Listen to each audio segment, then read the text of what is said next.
د قیامت حالات بیانول نو دی به انکار کولو او یو ځل ولا کافران راغل وی سیب مونږ به تا اله پیغمبر اومنو کو چرته دا د سپا غر دا ته مونږ ته د سونې کې او سونر له جوړه کې او دا مونږ ته د الله پاک جل شانه نه وغواړه چې دار له سونی کې لیکن پیغمبر علیہ السلام مبارک پزله مبارک کې دا راغل چې الله پاک جل شانه ته خو دا ګران نه ده چې دا غرد له سونی کې یوازې دا نه الله پاک جل شانه ته دام ګران نه دي چې دا تمامي دنیا غرونه د له سونی کې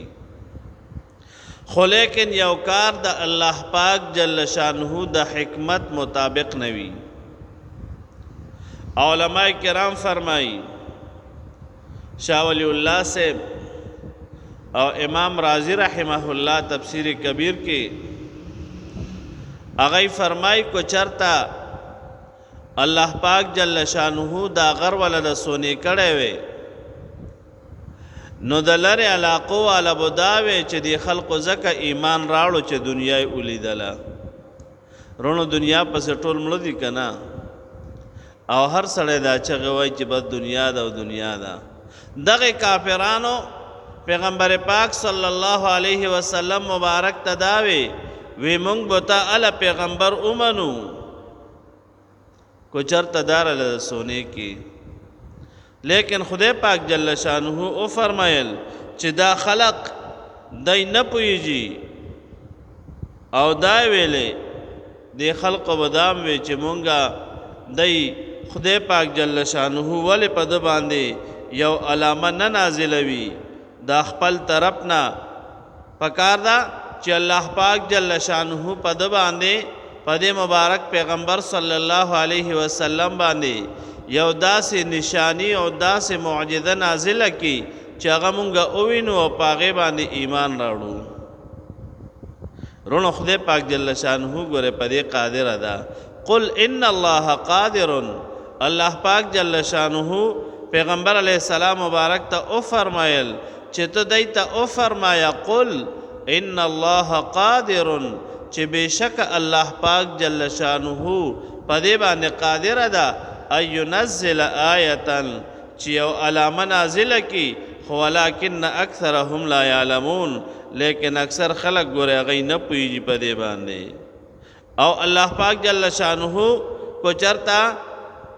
دا غردا صفا ولا د سونی کی نما درته وی د لری علاقو ولا خلق په د غلط فهمي شکار شي چې یاره د خلقو په پیغمبر علی السلام مبارک باندې ایمان راوړل د دنیا د وجه راوړو سونه ولیدلا نا نو د الله پاک جل شانه حکمتنا هغه ګوره هر څوک نه پیژني د الله پاک جل شانه په حکمت باندې هر سړی نه پويږي او د خدای پاک جل شانه قدرتونه ګوره هر څوک ویني خو لیکن پويږي خو په څوک نه کنه اوس مونږه ګورو د اسمان خدای پاک جل شانه پیدا کړی را د ازمکه پیدا کړی دا د نهرونو او سمندرونو پیدا کړی دي ګوره مار پیدا کړی دا مار زه تو د مار په حکمت پویږو دې کېم د الله پاک جل شانو حکمت ته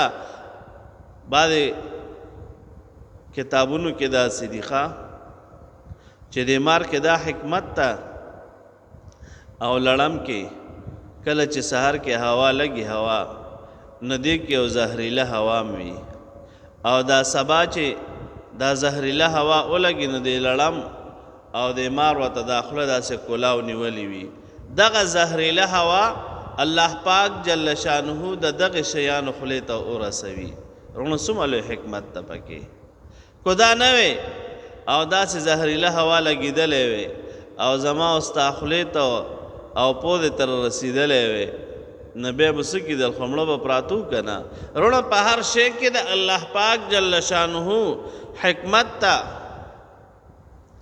نو دا خلق چې وای پیغمبر علیہ السلام مبارک ته چې مونږ به تا اله پیغمبر ومنو